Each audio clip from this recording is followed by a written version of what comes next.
पिछले 2 महीने से क्रीमिया पर यूक्रेन इतना हमलावर है कि रूस को अपनी ब्लैक सी फ्लीट वहां से हटानी पड़ी है। सैटेलाइट इमेज से यह जानकारी सामने आई है कि रूस सेवेस्तोपोल नेवल बेस की बजाय ब्लैक सी फ्लीट को किसी दूसरे नेवल बेस पर ले गया है। अब सवाल यह उठ रहा है कि आखिर रूस ने ऐसा क्यों किया? क्या यह यूक्रेन के हमले से घबराहट का नतीजा है या फिर पुतिन कुछ ऐसा प्लान तैयार कर रहे हैं जिससे यूक्रेन को पूरी तरह बैकफुट पर लाया जा सके और नेटो के मंसूबे को फेल किया जा सके? इस रिपोर्ट में देखिए इस समय सवालों के जवाब और क्यों पुतिन के वॉर प्लान से ब्लैक सी विश्व युद्ध का एपिसेंटर बन सकता है।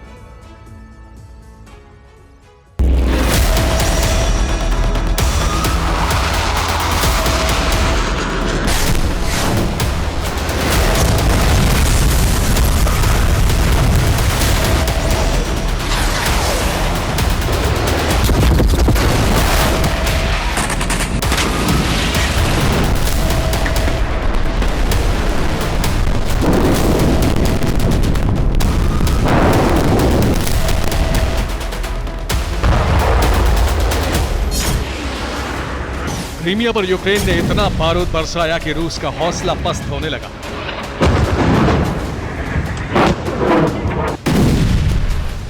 सेवेस्तोपोल नेवल बेस पर इतने हमले किए कि पूरा बेस तहस नहस हो गया।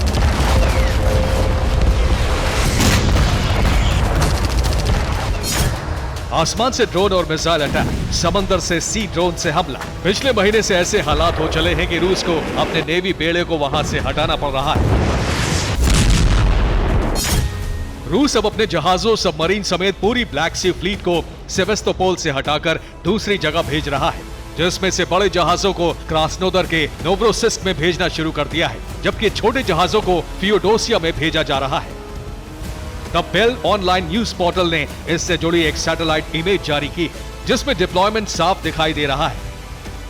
सैटेलाइट इमेज नोवरोसिस्क नेवल बेस की है, जो सदर्न रशिया में पड़ता है। नेवल बेस पर दिख रहा है कि वॉरशिप और सबमरीन के अलावा छोटे शिप भी मौजूद हैं। बताया जा रहा है कि सैटेलाइट इमेज 1 और 2 अक्टूबर की है।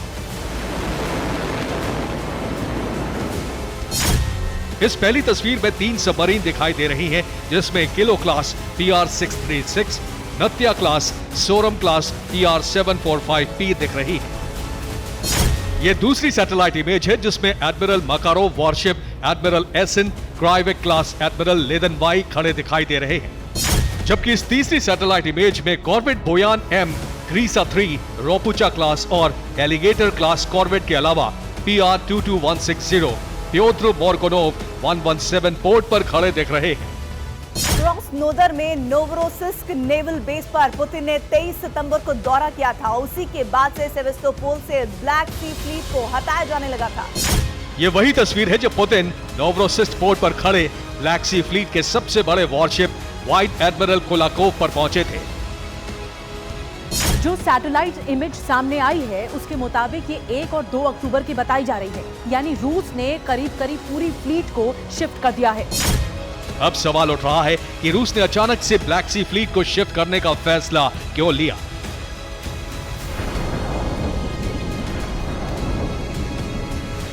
क्या यूक्रेन के हमलों से रूस के हौसले पस्त हो चुके हैं?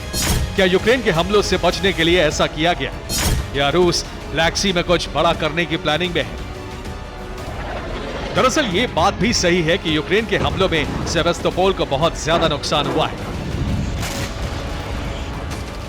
लेकिन इसका मतलब ये नहीं कि रूस बैकफुट पर आ गया है। दरअसल पुतिन ब्लैक सी में कुछ ऐसा करने वाले हैं जिससे ब्लैक सी फिर से वॉर जोन बनने जा रहा है। हो सकता है तीसरे विश्व युद्ध का एपिसेंटर भी बन जाए।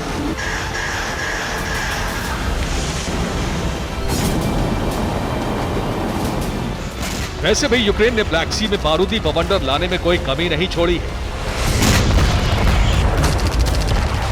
पिछले 2 महीनों से यूक्रेन ने ताबड़तोड़ हमले किए हैं। खासतौर से सितंबर तो रूस के लिए सबसे विनाशक साबित हुआ है।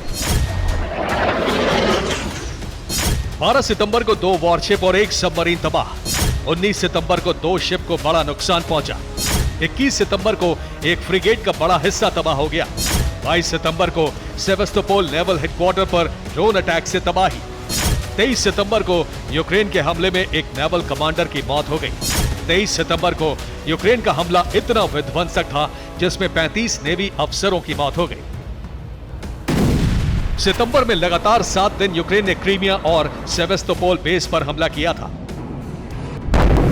अक्टूबर में भी हमले जारी हैं, लेकिन अक्टूबर आते आते रूस ने ब्लैक सी फ्लीट को पूरी तरह वहां से हटा लिया।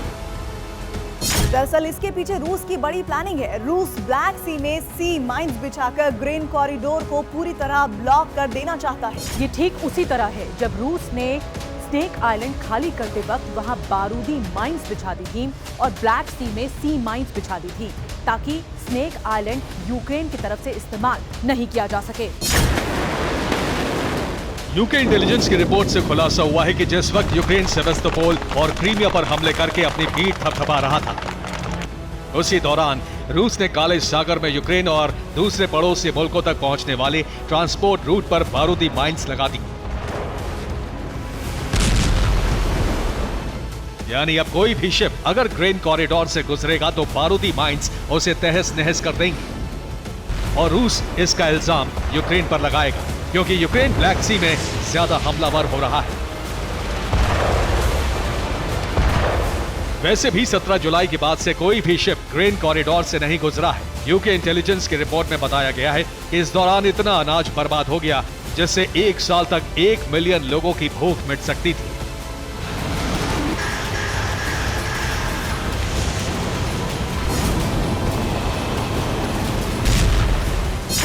यानी पुतिन अन्न का संकट पैदा करके दबाव बनाना चाहते हैं जिससे यूक्रेन सरेंडर पर मजबूर हो जाए और इसके लिए माहौल यूरोप के वो देश बनाए जो इस वक्त रूस के खिलाफ हैं।